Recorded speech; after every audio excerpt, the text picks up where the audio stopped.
नमस्कार दोस्तों, मैं V Chaturvedi Pathfinder Education YouTube channel पर आप सभी मित्रों का स्वागत करता हूं। मित्रों, आपसे निवेदन है, यदि हमारे चैनल पर आप प्रथम बार हैं तो हमारे चैनल को लाइक करें, शेयर करें, सब्सक्राइब करें तथा बेल आइकन भी दबा लें, जिससे शिक्षा जगत संबंधित जो भी महत्वपूर्ण अपडेट हो हमारे चैनल के माध्यम से यथाशीघ्र आपको प्राप्त हो सके। जैसा कि आज के समाचार पत्रों में जो प्रमुख सूचनाएँ हैं कुछ इस प्रकार से हैं। यूपी बोर्ड परीक्षा पर असमंजस की स्थिति, माध्यमिक शिक्षा विभाग 20 मई तक स्थगित हाई स्कूल और इंटरमीडिएट की जो परीक्षाएं हैं उस पर अभी निर्णय नहीं ले पा रहा है और स्थिति असमंजस में पड़ी हुई है। यहाँ तक कि जो एग्ज़ाम को लेकर के तैयारियां थीं वह भी काफ़ी धीमी हो गई हैं और इन सब का कारण एकमात्र कोरोना है। अब देखना है कि ये परीक्षाएं कब हो पाती हैं। हालांकि परीक्षाएं इंटरमीडिएट की होनी है और 10वीं पे विचार होना है कि प्रमोट किया जाएगा या परीक्षा होगी। अभी स्थिति स्पष्ट नहीं है। अगली महत्वपूर्ण अपडेट निकल के आ रही है सीबीएसई बोर्ड परीक्षा से संबंधित। कोरोना संक्रमण 10वीं के छात्रों का रिजल्ट 9वीं के अंकों के आधार पर सीबीएसई ने ऑनलाइन मीटिंग स्कूलों के प्राचार्यों को रिजल्ट तैयार करने की जानकारी दी और उसमें स्पष्ट करते हुए कहा कि जो 10वीं का रिज़ल्ट है वो 9वीं के आधार पर बनाए जाएंगे। इंटरनल असेसमेंट से जो रिज़ल्ट है वो तैयार किए जाएंगे। इंटरनल असेसमेंट में जो पास नहीं है अभ्यर्थी उनको कंपार्टमेंट परीक्षा देनी होगी।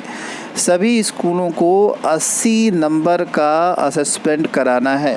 इस तरह से सीबीएसई बोर्ड ने तैयारी शुरू कर दी है और 20 जून को जैसा कि रिज़ल्ट भी आना है, इस कारण उम्मीद है कि 20 जून तक रिज़ल्ट आ जाएगा, जैसा कि सीबीएसई बोर्ड ने कहा भी है। अगली महत्वपूर्ण अपडेट निकल के आ रही है लोक सेवा आयोग से। लोक सेवा आयोग में प्रभात कुमार जी जो अध्यक्ष थे, उनके जाने के बाद नए अध्यक्ष का चुनाव हो गया था, लेकिन अभी तक उन्होंने पदभार नहीं ग्रहण किया है। लगभग 20 दिन हो गए हैं। उत्तर प्रदेश लोक सेवा आयोग में नए अध्यक्ष को नियुक्ति हुए 20 दिन हो गए, किंतु अभी तक उन्होंने पदभार नहीं ग्रहण किया है, जिसकी वजह से छात्र काफ़ी परेशान हैं कि प्रभात जी के आने के बाद भर्तियों में कुछ तेज़ी आई थी। अब आगे ऐसी स्थिति बनी रह पाएगी या नहीं, यह नहीं कहा जा सकता। अभ्यर्थियों के मन में एक डर पैदा हो गया है। अभी तक अध्यक्ष ने ज्वाइन नहीं किया है और इससे आयोग की सारी कार्य व्यवस्थाएँ स्थगित पड़ी हुई हैं। अगली महत्वपूर्ण अपडेट निकल के आ रही है 69,000 शिक्षक भर्ती में होने वाले 5,000 पदों पर भर्ती प्रक्रिया के लिए रोज नोटिस जारी तो हो रहा है, लेकिन अभी तक पदों की जो संख्या है वह ही नहीं स्पष्ट हो पा रही है। लिखा है अभी तक अंतिम रिक्तियों पर नहीं पहुंचा विभाग, यानी विभाग अभी कितनी अंतिम रिक्तियां हैं यह स्पष्ट नहीं कर पाया है।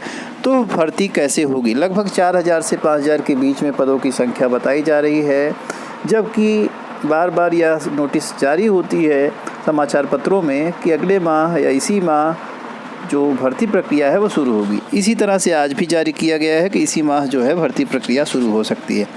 अगली महत्वपूर्ण अपडेट निकल के आ रही है एसएससी यानी स्टाफ सिलेक्शन कमीशन के द्वारा स्थगित कर दी गई 3 परीक्षाएं। अब आप देख रहे हैं कि स्टाफ सिलेक्शन कमीशन ने इन 3 परीक्षाओं को लेकर के कुल 5 परीक्षाएं ऐसी हैं जिनको कि स्थगित कर दिया है। मई व जून में प्रस्तावित थी अलग अलग भर्तियां। स्थिति सामान्य होने पर नई तिथियों की घोषणा की जाएगी। जब तक स्थिति सामान्य नहीं है तब तक के लिए यह परीक्षाएं स्थगित कर दिए। तो एसएससी यानी स्टाफ सिलेक्शन कमीशन यह 3 परीक्षाएं और स्थगित कर दी। इससे पहले 2 परीक्षाएं स्थगित कर चुका है। कुल मिलाकर के आयोग के द्वारा जो परीक्षाएं स्थगित की गई हैं 5, उन सभी परीक्षाओं की जो नई डेट होगी वह स्थिति सामान्य होने की दशा में ही घोषित की जाएगी। Combined higher secondary 10+2 level tier 1 की परीक्षा 2020 की तारीख 21-22 मई थी, जिसको कि स्थगित किया गया है। वहीं कंबाइंड ग्रेजुएट लेवल टीयर 1 परीक्षा 2020 को 19 मई से 7 जून तक आयोजित होनी थी, इसको भी स्थगित किया गया है। तो वर्तमान में यही कल 2 परीक्षाएं स्थगित की गई हैं और कुल मिलाकर के 5 परीक्षाएं जो आयोग के द्वारा स्थगित कर दी गई हैं और नई डेट जल्द घोषित होगी स्थिति सामान्य होने के बाद। अगली महत्वपूर्ण अपडेट निकल के आ रही है। कोविड के कई अस्पतालों में बेड खाली और कम हुई संक्रमितों की संख्या, लेकिन मौतें 8। ये प्रयागराज की सूचना है। प्रयागराज में मौतों की संख्या 8 है और जो बेड की संख्या है वह खाली है अब, और संक्रमितों की संख्या लगातार घटी है। उम्मीद जताई जा रही है कि आगे भी यह घटना जारी रहेगा और वैक्सीनेशन की भी प्रक्रिया चल रही है। साथ ही साथ बेडों की जो संख्या है, ज़्यादातर अस्पतालों ने बेडों की संख्या ऑनलाइन दिखानी शुरू कर दी है। तो आप सभी जिनकी इस तरह की आकस्मिक ज़रूरत होती है वह अब ऑनलाइन बेडों की संख्या को स्पष्ट कर सकते हैं। जैसा कि जानकारी लेने के लिए एक वेबसाइट बनाई गई है, आपके सामने दिखाई दे रही है, इसको आप नोट कर लें। prayagraj.nic.in वेबसाइट पर जाएं। इसके मेन पेज पर इन्फॉर्मेशन कॉलम पर क्लिक करें। क्लिक करते ही एक नया पेज खुल जाएगा जिस पर अस्पताल का नाम, पता और फ़ोन नंबर के साथ बेड की उपलब्धता और रिक्तता की जानकारी दी गई है।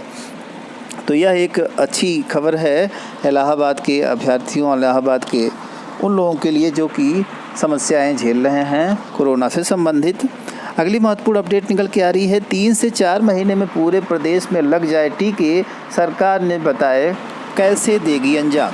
तो कुल मिलाकर के कोर्ट ने सरकार से स्थिति स्पष्ट करने को कहा कि 3 से 4 महीने में पूरे प्रदेश में जो वैक्सीनेशन का कार्य है वो हो जाना चाहिए। इलाहाबाद हाई कोर्ट ने इसके लिए यह विकल्प भी बताया कि अंतर्राष्ट्रीय बाज़ार से सीधे खरीद कर जो वैक्सीन्स हैं वह लगाई जाएं हर नागरिक को, जिससे संक्रमण समाप्त हो सके। कोई एक भी व्यक्ति अगर संक्रमित मिलता है तो वह अन्य के लिए संक्रमण का खतरा पैदा करेगा। अगली महत्वपूर्ण अपडेट, 18 से 44 वर्ष के जो लोग हैं जिनको कि टीकाकरण अभियान जिनके लिए चलाया जा रहा है, उनको आसानी से स्लॉट अब नहीं मिल पा रहा है। पिछले एक हफ्ते से 1 मई से टीकाकरण हो रहा है। आज 8 तारीख हो गई। लगभग टीकाकरण करते हुए आज 8वां दिन होगा। स्लॉट अभी तक बुक करने में स्थिति सामान्य नहीं हो पाई है और सेंटरों पे भीड़ अच्छी हो रही है, ज़्यादा भीड़ इकट्ठा हो जा रही है। अगली महत्वपूर्ण अपडेट निकल के आ रही है जो कि कोरोना को लेकर के एक पॉजिटिव न्यूज़ है। रूस ने सिंगल डोज वाली स्पुतनिक लाइट लॉन्च की। 79.4% प्रभाविता, लगभग 750 रुपये है इसकी कीमत। तो रूस के कोरोना की सिंगल डोज वैक्सीन भी लॉन्च हो गई है। साथ ही साथ एक वैक्सीन लॉन्च हुई है 12 साल के बच्चों के लिए, जिससे कि उनको कोरोना मुक्त किया जा सकता है। तो यह 2 खबरें बहुत महत्वपूर्ण हैं कोरोना से संबंधित। आगे इसमें देखिए दिया गया है कि इलाहाबाद यानी प्रयागराज में किन किन सेंटरों पे जो कोविड सेंटर हैं वो बनाए गए हैं। यहाँ आपको वैक्सीनेशन का जो टीकाकरण अभियान है, वैक्सीनेशन है, वो आपको मिलेगा।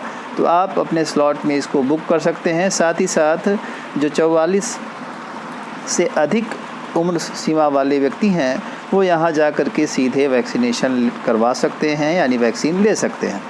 तो इन्हीं सारी महत्वपूर्ण सूचनाओं के साथ मित्रों सूचना सुनने के लिए आप सभी मित्रों का बहुत बहुत धन्यवाद। एक बार पुनः से निवेदन, हमारे चैनल को लाइक करें, शेयर करें, सब्सक्राइब करें। Thank you very much.